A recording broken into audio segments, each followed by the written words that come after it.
En este caso se hablará de los monómeros. Uno de los principales monómeros son las proteínas, que son los elementos que se utilizan para la construcción de nuestros organismos. Estas funcionan como ladrillos como si fueran a construir una casa. Son usadas por nuestro organismo para construir tejidos, como por ejemplo los músculos y el pelo. En cuanto a las funciones de las proteínas, además de la creación y reparación de tejidos, las proteínas también tienen la función de regular los fluidos corporales como la orina y la bilis. La proteína está construida como resultado de la combinación de varios aminoácidos. Los aminoácidos son los componentes fundamentales de las proteínas. En algunos de ellos se producen de forma natural en nuestro organismo y se denominan aminoácidos esenciales. El resto se puede obtener de los alimentos. Cuando comemos alimentos con proteínas, nuestro organismo digiere estas proteínas y las descompone en aminoácidos. Y estos son combinados a través de un proceso que se conoce como síntesis de proteínas, para construir nuevas proteínas y construcción de nuevos tejidos. Las proteínas deben consumirse en una cantidad diaria, adecuada a nuestras necesidades. Esto está determinado por la actividad que realicemos y por algunas personas que realicen más esfuerzo, como deportistas o culturistas, que tienden a incrementar su masa muscular. Las proteínas no son solubles y aún si se aumenta su temperatura, con menor razón.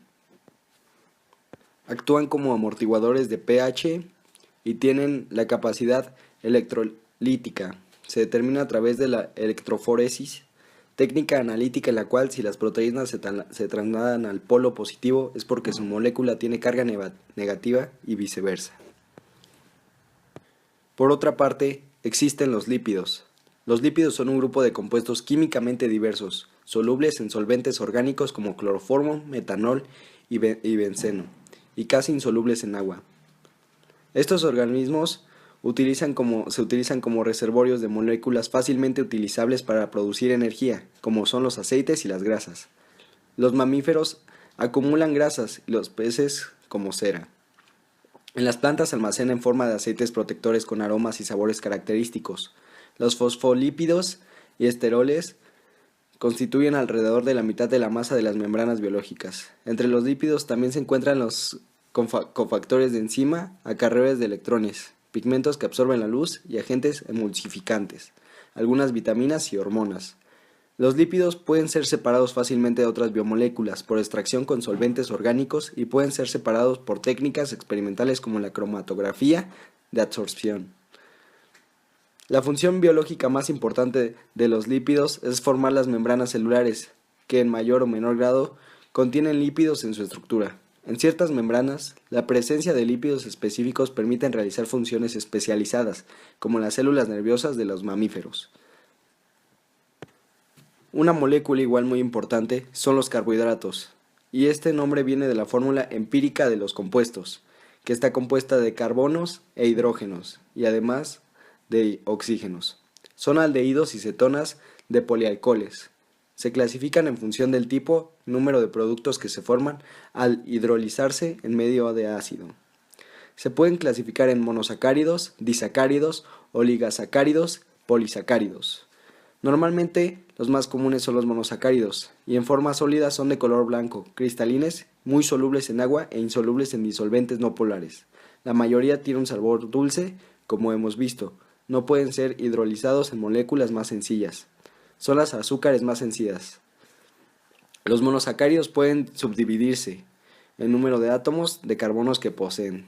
Triosas cuando tienen 3, tetroosas cuando tienen 4, pentosas cuando tienen 5 y así sucesivamente. Muchos de estos los podemos encontrar en los alimentos muy comunes, que contienen almidón y normalmente los carbohidratos que logramos encontrar muy seguido son los polisacáridos, que son como el almidón.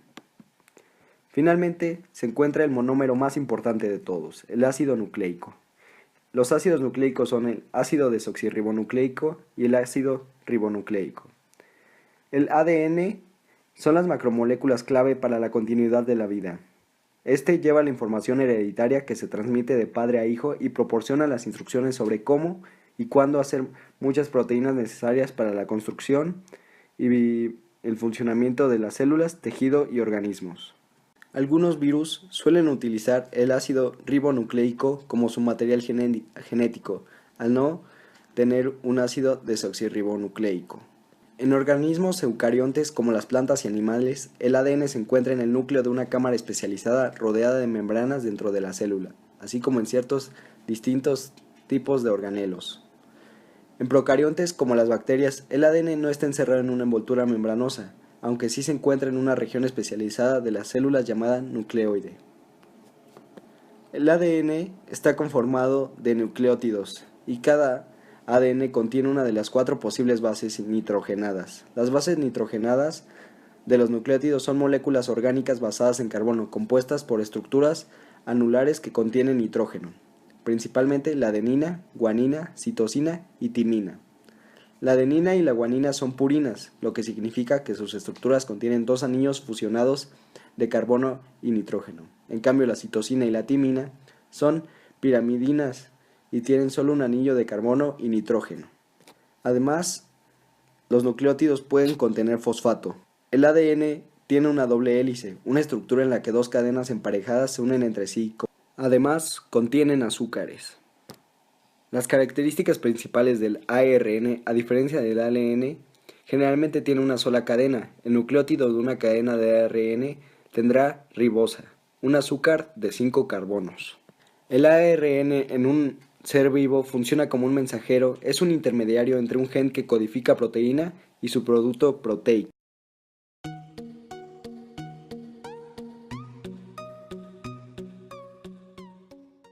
Según la encuesta nacional de salud, un mexicano no tiene una dieta saludable, ya que excede al doble las bebidas azucaradas y los productos de alto contenido energético que necesita a diario.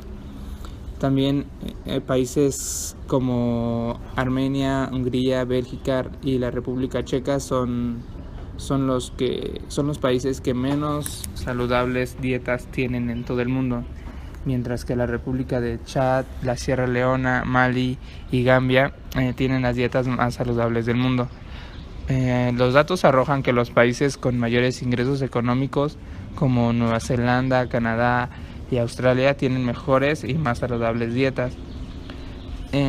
Por ejemplo, los países de África y algunos de Asia como China e India no tuvieron en la mayoría en sus dietas, no han tenido una dieta en las últimas 2 décadas la mayoría de las personas. Las naciones con ingresos económicos bajos también, como la República del Chad o Malí, que son con una dieta saludable, son las mejor calificadas en ingesta de alimentos saludables, a pesar de que tienen recursos económicos bajos, pueden llevar una dieta balanceada. Y las personas mayores comen mejor que los jóvenes, mientras que las mujeres comen mejor que los hombres en unas encuestas que se han realizado a nivel mundial.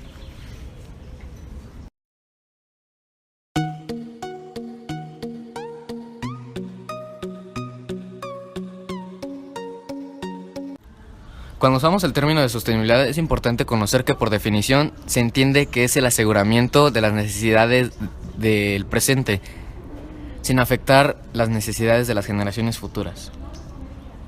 Pero relacionándolo con el término de ecología nos referimos al proceso que se puede mantener sin que se produzca escasez de recursos, lo que en otras palabras es cuando se usa un recurso de manera responsable para satisfacer ciertas necesidades sin acabar o disminuir dichos recursos. Las biomoléculas esenciales y generalmente se obtienen de manera natural, ya sea la carne de animal o los azúcares. Es importante siempre tener en cuenta el concepto de sostenibilidad, principalmente en el proceso de obtención, pues de lo contrario puede traer consecuencias como la escasez y el encarecimiento de productos fuentes de estas biomoléculas y sus monómeros. Pero sin embargo, al ser los monómeros primordiales, no es imposible dejar de obtenerlos y consumirlos, pero por otra parte es posible realizarlo de manera responsable y sostenible, para no comprometer los recursos para generaciones futuras. Existen prácticas para la obtención de biomoléculas, como lo dice la ECO, Inteligencia en su artículo Transforma basura en proteína tú mismo, donde describe estas setas que tienen alto contenido de proteínas y aminoácidos, y según la página, esta iniciativa convierte basura en un alimento altamente nutritivo, sostenible y saludable para todos. Pero es muy importante también que cuando elaboramos nuestra propia comida, es muy importante hacer conciencia sobre las consecuencias que puede tener al comprar productos de origen animal, buscando otras alternativas como lo dice en el artículo, la elaboración de proteínas a través de las setas, para no comprometer a las generaciones futuras o no dañar el mismo ecosistema.